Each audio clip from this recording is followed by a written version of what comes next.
আজকে 26তম তারাবি 29 নম্বর পারা। 29 পারা 3টা সূরা অলরেডি পড়ে ফেলাইছেন গতকালকে। তো পরে আজকে থেকে যে সূরা শুরু হবে সূরাতুল মাআরিজ, সূরা নূহ, জিন, মুজাম্মিল, মুদাথথির, কিয়ামা, তাহা, মুরসালাত, হয়তো 30 নম্বর পারার মধ্যে যাইতে পারে রাকাতের মিল করতে গিয়ে। যাই হোক, সংক্ষিপ্ত আলোচনা করি। আজকের তেলাওয়াতের মধ্যে বিচারের দিন আল্লাহ তাআলা যে 50,000 বছর, আল্লাহর একটা নাম আছে কাহ্হার, কঠিন নামটা খুব। এই নামটা ওই দিন প্রকাশ করবে, পৃথিবীতে কোনো কাজে আসবে না। এটা এত এত নির্দয় তিনি পৃথিবীতে হন নাই, কিন্তু কিয়ামতের ময়দানে শুধু এই নামটা ব্যবহার করে ধারণ করে থাকবে 50,000 বছর। বন্দার অবস্থা মানে কিয়ামতের ভয়াবহ পরিস্থিতিগুলো দেখবেন।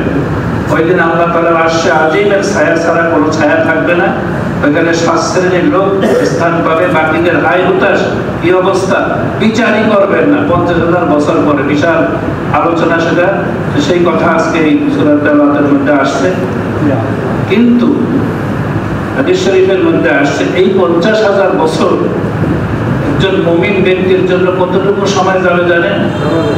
ফজরের 2 রাকাত সুন্নত পড়তে যতটুকু সময় লাগে, এতটুকু সময়ের মধ্যে 50,000 বছর চলে যাবে।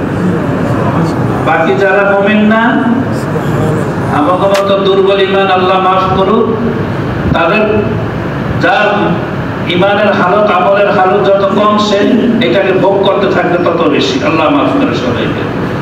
সূরা নূহ আলাইহিস সালামের কওমের ঘটনা, এটা আমার বহুদিন আলোচনা চলছে।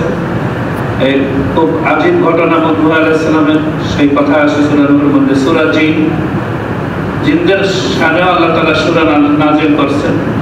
তায়েফের ময়দান থেকে যখন নির্যাতিত হয়ে একটা আঙ্গুর বাগানে আশ্রয় নিয়েছেন, আল্লাহ রাসূল তখন জাবের রাদিয়াল্লাহু তাআলা তার সাথে ছিলেন, জায়েদ রাদিয়াল্লাহু তাআলা।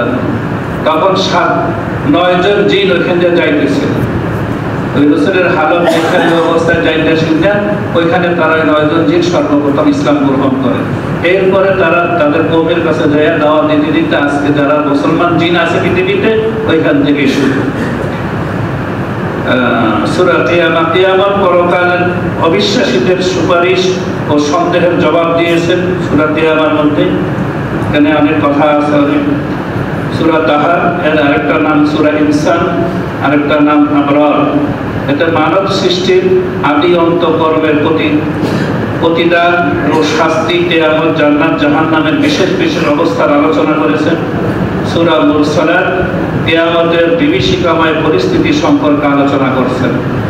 আজকের এই 29 পারার এই শেষ সূরা পর্যন্তই আমরা আলোচনা শুনলাম। বাকি কালকে ইনশাআল্লাহ যতটুকু থাকে আল্লাহ তাআলা আমাদেরকে বুঝার আমল করার